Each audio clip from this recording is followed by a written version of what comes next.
امام المحدثین حضرت شاہ وسیع احمد محدث سورتی رحمۃ اللہ علیہ کا اسم گرامی وسیع احمد لقب شیخ المحدثین علاقہ سورت کی نسبت سے سورتی کہلاتے ہیں۔ سلسلہ نسب اس طرح ہے: مولانا محمد وسیع احمد محدث سورتی بن مولانا محمد طیب بن مولانا محمد طاہر بن محمد قاسم بن محمد ابراہیم۔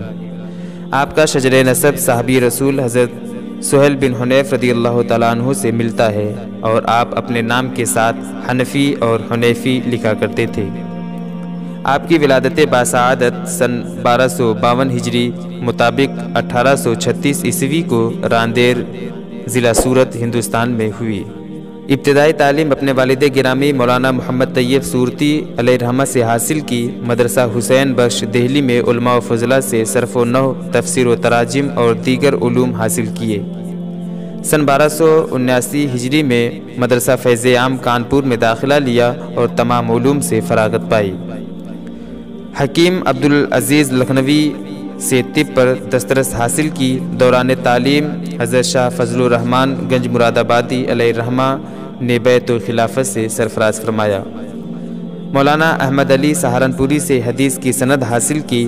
آپ نے 25 سے زائد کتب حدیث و فقہ کی شرح لکھی۔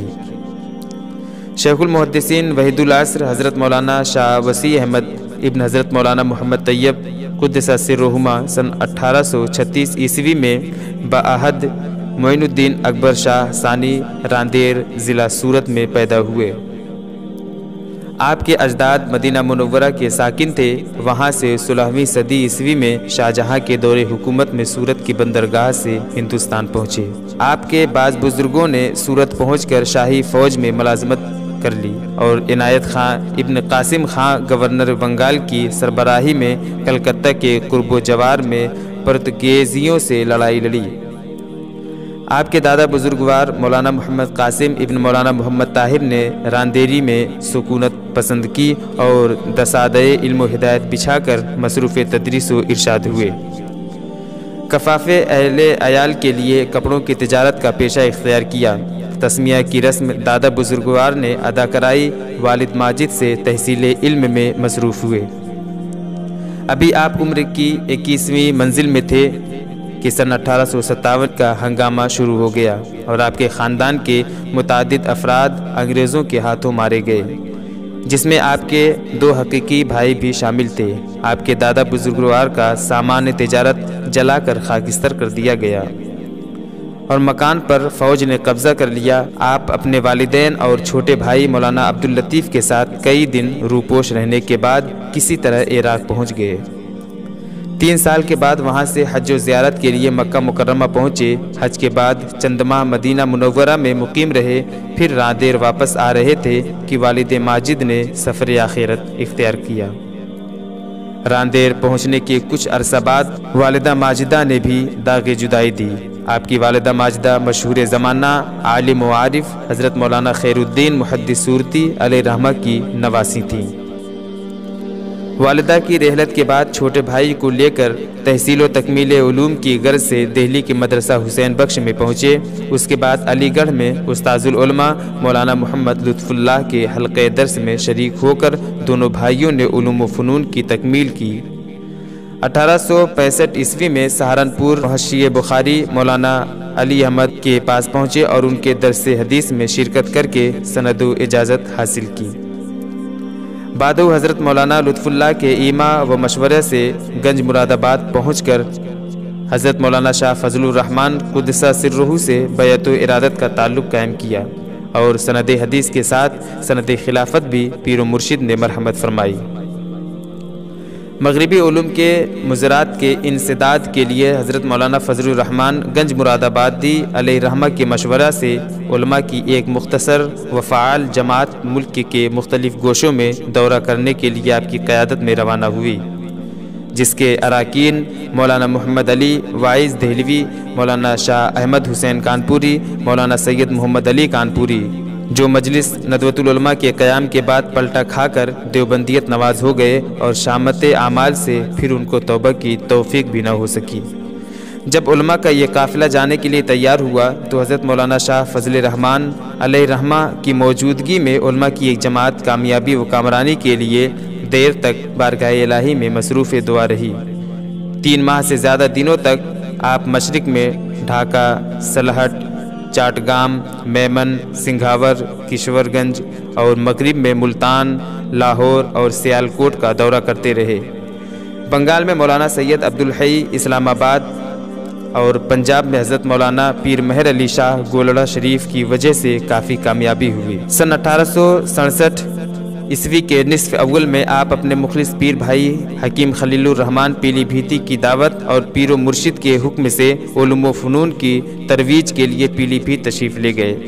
حافظ الملک حافظ رحمت خان شہید مرحوم کی بنائی ہوئی جامع مسجد میں نواب صاحب مرحوم کے نام پر مدرسہ حافظیہ قائم کیا گیا اور آپ اس کے صدر مدرس مقرر ہوئے۔ سن 1301 ہجری میں جامع مسجد سے متصل ہی آپ نے ایک وسیع قطع اراضی مدرسہ کے لیے خریدا۔ اسی سن میں علماء رامپور، بدایون اور پنجاب کی موجودگی میں امام العصر مولانا شاہ احمد رضا نے سنگ بنیاد رکھا اور 3 گھنٹہ فن حدیث پر تقریر فرمائی۔ اس نئے مدرسے کا نام مدرسۃ الحدیث رکھا گیا۔ علوم و فنون کے علاوہ آپ نے مستقل 40 برس حدیث شریف کا درس دیا۔ آپ کے درس حدیث کی دور دور تک شہرت تھی۔ دہلی، سہارنپور، کانپور، رامپور، جونپور، علی گڑھ اور لاہور سے علوم کی تحصیل کر کے طلباء آپ کے درس حدیث میں شرکت کے لیے پہنچتے تھے۔ نماز فجر کے بعد سے ظہر تک اور ظہر سے آدھی رات تک اور کبھی اس سے بھی زیادہ وقت تک درس جاری رہتا تھا۔ ہر وقت آپ باوضو رہتے تھے مگر دوران درس میں وضو کا خاص خیال فرماتے تھے۔ عشق رسول صلی اللہ علیہ وسلم کا یہ حال تھا کہ درس میں حضور صلی اللہ علیہ وسلم کا نام نامی ادا کرنے کے بعد قدر توقف فرماتے تھے۔ درس حدیث میں مولوی احمد علی سہارنپوری آپ کو اپنا جانشین کہتے تھے۔ آپ نے انتہائی سادہ، نیک، باوضع اور با اخلاق مزاج پایا تھا۔ لباس سادہ استعمال کرتے تھے اور معمولی غذا استعمال کرتے تھے۔ طلبہ سے بے پناہ محبت کرتے تھے۔ غریب طلبہ کی مالی اعانت فرماتے تھے۔ عام مسلمانوں سے ہمدردی سے پیش آتے تھے۔ آپ کو غرور، تکبر اور غیبت و برائی سے شدید نفرت تھی۔ تصوف سے خاص لگاؤ تھا مگر خانقاہی زندگی اور ترک دنیا سے ہمیشہ گریزہ رہے۔ آپ کا دل مسجد و مدرسہ میں زیادہ لگتا تھا۔ آپ سنت کی پابندی کو سب سے بڑی کرامت اور فقیری فرماتے تھے۔ آپ کا وصال 8 جمادی الاخری سن 1334 ہجری مطابق 12 اپریل سن 1916 عیسوی بروز بدھ بمقام پیلی بھیت میں ہوا۔ مرض الموت اور تجہیز و تکفین کی خدمات میں آپ کے شاگرد رشید حضرت مولانا حافظ محمد اسماعیل محمود آبادی علیہ رحمہ پیش تھے۔ مدرسۃ الحدیث کے قریب مسجد کے احاطہ میں اس گنجینہ فضل و کمال کو سپرد خاک کیا گیا۔ فاضل بریلوی نے وفات کا مادہ تاریخ آیت کریمہ یطاف علیہم بآنیۃ من فضۃ و اکواب کہا۔ آپ کے تلمیذ مولانا سید مصباح الحسن علیہ رحمہ کہتے تھے کہ حضرت کی تمنا تھی کہ میری موت حدیث پڑھاتے ہوئے آئے، چنانچہ بوقت وفات مشکات شریف آپ کے سینے پر تھی اور اہدنا الصراط المستقیم پر روح نے جسم سے جدائی اختیار کی۔